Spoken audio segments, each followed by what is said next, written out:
evacuated from the car, ejected from the car, and the car ran over her.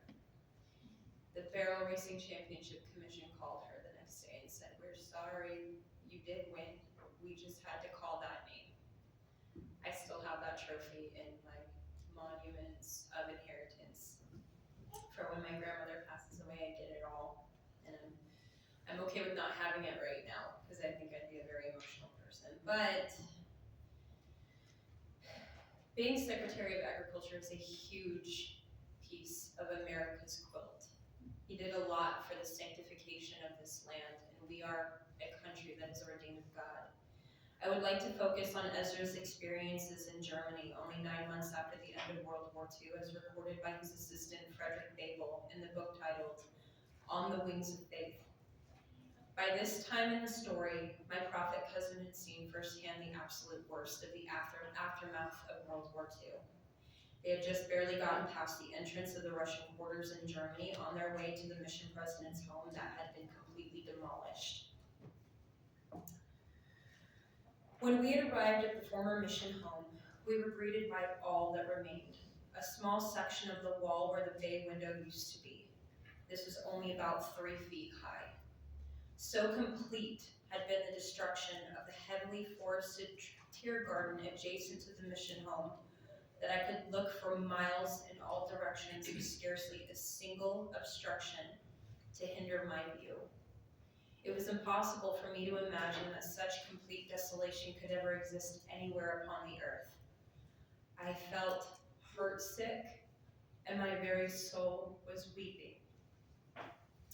As we were driving over to see Brother Langenrich's home, he told us of the night that this mission home had been destroyed. One of our fine servicemen, Brother Don C. Corbett, who was with us, had written about this tragedy earlier in such inspiring terms that I persuaded him to make a copy of his account available to me so that I might record the facts more accurately. His account was as follows. During the night of November 22nd, 1943, Berlin received heavy bombing attack. More than 1,000 planes based in England took part. All the houses around the East German mission home were destroyed. The neighborhood around Brother Paul Langenrich's home at 52 Reichenauer Strasse was heavily damaged and burned. The next morning, the windows of the mission home were found to be broken. The roof and ceiling were damaged. The office workers cleaned up the glass and repaired the roof the best they could. Then about midday, according to Paul Langenrich, he heard the whispering from within. "Bring all the sisters out of the home immediately." At the time, there were 4 lady missionaries quartered in the building. He told them to pack their things and prepare to move their trunks. With their belongings, the sisters evacuated the mission headquarters and moved to the home of Brother Langenrich. 2 or 3 hours later, Brother Herbert Klopfer, acting mission president, home on leave from the Russian front, arrived at the mission home with his wife. He found the place locked. He wanted to get in, but had forgotten the key.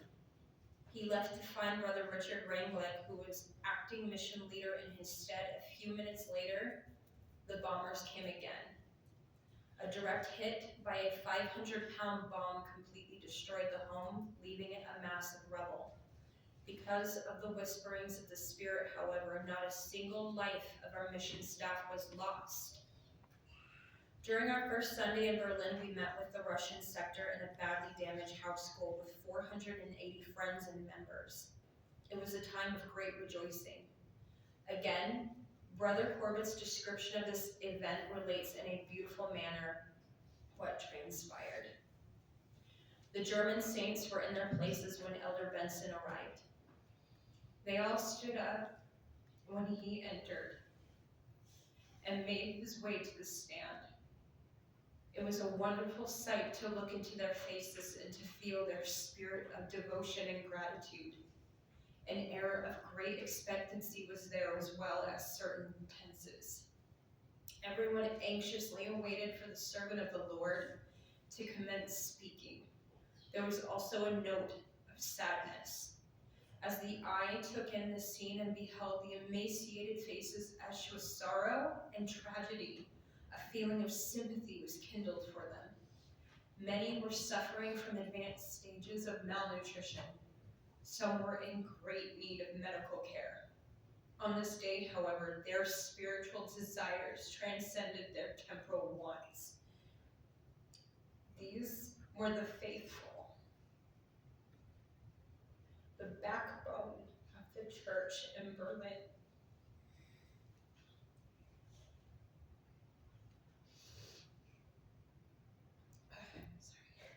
But many of them needed encouragement and needed light and guidance to set their thinking straight.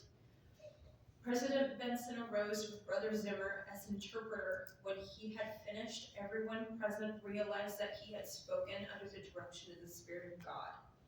His voice was choked with emotion as he started, but gradually took on vigor and power. The climax seemed to be reached when he caused heads to bow with these ringing words. When a nation follows unrighteous leaders, the righteous must suffer with the wicked. As we were shaking hands with many of the people after the meeting, one little old sister came up to me and asked, "Do you remember me?" I looked at her carefully for a few moments and then replied, "Well, yes, your sister Levita Freitag. Levita Freitag." She seemed pleased that I remembered her. She was a member of the Schoenberg branch, now in the Russian sector of Berlin before the war. "I'm wondering if you remember the speech you made here just before Christmas in 1937, she asked. My mind raced back and I thought I knew what she meant. Then she continued, "Just in case you don't remember, I wrote down some of your remarks at that time, and I've kept them right here in my little notebook. At that time, you challenged us to lead the church in preparing our genealogical record. Then you made a promise and a prophecy. Let me read it to you. That if we proved our sincerity and faith, given 10 years of peace in which to work, the Lord would bless us with a temple in Europe, where we might receive our own sealings and endowments. Now I wish to ask you, were you speaking under the inspiration at that time? Will this promise be fulfilled?" "How much time do we have left?" I asked. "About 8 years," she replied. "If I spoke the spirit of revelation," I continued, "you will see this promise fulfilled in full measure. If this does not happen, you will know that my remarks were not directed by the Lord." She seemed satisfied to bide her time. When the Swiss temple was being constructed within the 10-year period, I was one of the most grateful members in the church.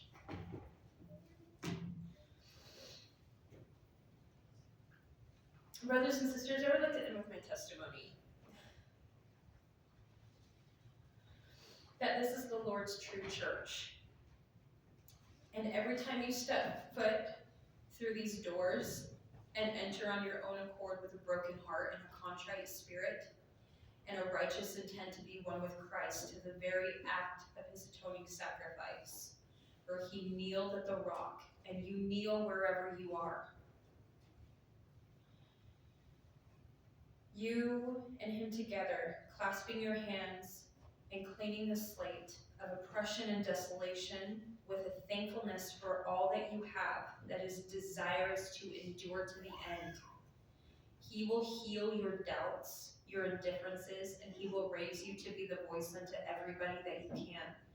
A voice that is joyful and present in reality, as well as the celestial kingdom. Hope in a future and a destiny that is full of greatness is not far-fetched. It is an inevitable path that each and every one of us will learn to love, respect, and appreciate. Have faith in the process, no matter how grueling and at times horrifying. Have faith in your works, the greatest of which is your choice to exist, and have a deep understanding of the knowledge of your power.